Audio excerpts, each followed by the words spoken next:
NLP's appeal to authority. Borrowing credibility without understanding neuro-linguistic programming, NLP has long thrived on appeal to authority, a classic persuasive tactic where credibility is borrowed from recognized experts to make something appear more legitimate than it is. At the heart of this strategy lies Dr. Richard Bandler, a man who has long referred to himself as a doctor, despite holding no legitimate doctorate. NLP's entire foundation is built on cherry-picking from real psychological and therapeutic pioneers, such as Virginia Satir, Milton Erickson, and Fritz Perls, without truly honoring or understanding their methodologies. Richard Bandler, a self-styled authority. Richard Bandler, one of NLP's co-founders, has used self-bestowed authority to legitimize his work. While he has referred to himself as Dr. Bandler, his actual academic credentials remain highly questionable. There is no widely recognized PhD in psychology, neuroscience, or linguistics backing his claims, yet many NLP practitioners still promote him as a leading expert in human behavior. Why does this matter? Because authority in psychology and therapy is earned through rigorous study, peer review, and clinical application, not self-proclaimed expertise and anecdotal success stories.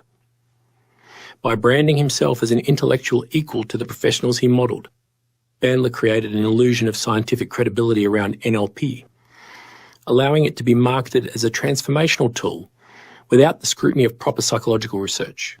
Satir, Erickson, and Perls misused authorities. One of NLP's greatest sleights of hand is its selective borrowing from legitimate psychological thinkers. Bandler and his co-founder, John Grinder, claimed to have modelled the techniques of several respected figures, particularly Virginia Satir, family therapy, Milton Erickson, hypnosis, and Fritz Perls, Gestalt therapy. But NLP did not adopt their philosophies, only fragments of their techniques, repurposed into a framework that often contradicts the depth and ethics of the original work. Virginia Satir, a philosophy opposed to NLP's method. Satir, a highly respected family therapist, believed in deep emotional connection, relational healing, and the integration of human experience. Her focus was on authentic communication, self-worth, and systemic understanding within families. In contrast, NLP distills human interaction down to language patterns, reframing techniques, and rapid interventionist strategies that often lack the emotional depth and patience needed for real transformation. NLP turns communication into a game of persuasion and influence, often promoting state management and personal empowerment over relational depth. This is the opposite of what Satir taught. She encouraged people to connect deeply with themselves and others, while NLP encourages people to alter perceptions, change states, and reprogram thinking patterns, a process that can lead to detachment rather than authentic connection.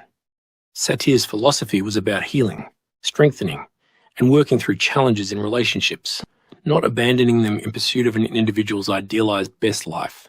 She believed that families are systems, and the well-being of one member is interconnected with the well-being of all. If someone in a marriage or family was struggling, she would have encouraged open communication and deep emotional work help the couple or family find new ways of relating, rather than throwing in the towel. Prioritized relational integrity over self-centered growth narratives. Only accepted separation as a last resort when all relational avenues had been explored. NLP and coaching.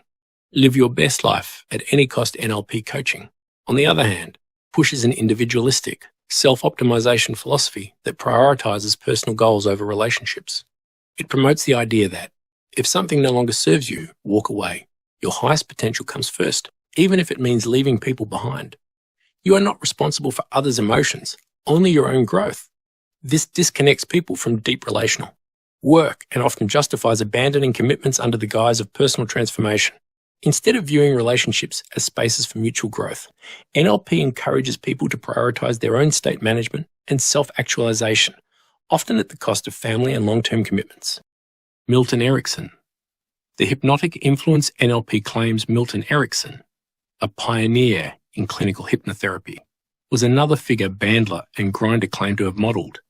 Erickson's approach to hypnosis was nuanced, deeply psychological, and based on decades of clinical experience. NLP extracted surface-level patterns from his communication style, but failed to grasp the complexity of his work. Erickson's hypnosis was therapeutic and patient-centered, requiring deep understanding of the unconscious mind. NLP, however, repackaged his techniques into simplified scripts, fast-track influence strategies, and pseudo-therapeutic interventions that lack the same ethical and clinical grounding. Despite this, NLP practitioners continue to drop Erikson's name as a way to claim scientific legitimacy. Borrowing from psychology. Understanding psychology, one of NLP's most dangerous assumptions is that observing experts makes one an expert. Bandler and Grinder's modelling approach was based on the idea that if you copy the behaviours of great therapists, you can achieve the same results without needing deep psychological training. But real psychology doesn't work that way. Understanding human behaviour takes years of study, practice, and ethical consideration. Therapists undergo supervision, training, and clinical testing before working with real clients. NLP skips the depth and focuses on shortcuts, techniques over understanding, persuasion over connection. This is why NLP has never gained acceptance in clinical psychology, neuroscience, or academic psychology. It lacks empirical evidence, controlled studies, and an ethical foundation that respects the complexity of human emotion and cognition. Instead, it relies on marketing, testimonials, and borrowed credibility from actual pioneers in the field. The danger of misusing authority. By invoking names like Satya, Erikson, and Pearls, NLP practitioners create an illusion that their techniques are grounded in science and established therapeutic practice. This is misleading because it suggests NLP is backed by real psychological frameworks when it is not. It allows NLP practitioners to bypass real clinical training and still present themselves as transformation experts. It misrepresents the philosophies of the very people they claim to model, turning deep psychological work into surface-level techniques. The truth is, borrowing from psychology does not mean you understand psychology. NLP's appeal to authority is a marketing tactic. NLP thrives on credibility, by association. Bandler's self-proclaimed expertise, combined with NLP's selective borrowing from respected figures like Virginia Satir and Milton Erickson, has allowed it to appear more legitimate than it is. But authority must be earned through rigorous study and ethical practice, not self-branding and borrowed names. For those seeking real personal growth and relational healing, it's worth asking, if NLP were truly effective, why does it need to borrow so heavily from legitimate psychological pioneers instead of standing on its own scientific merit? NLP doesn't stand on solid psychological ground. It stands on a marketing strategy built on borrowed credibility.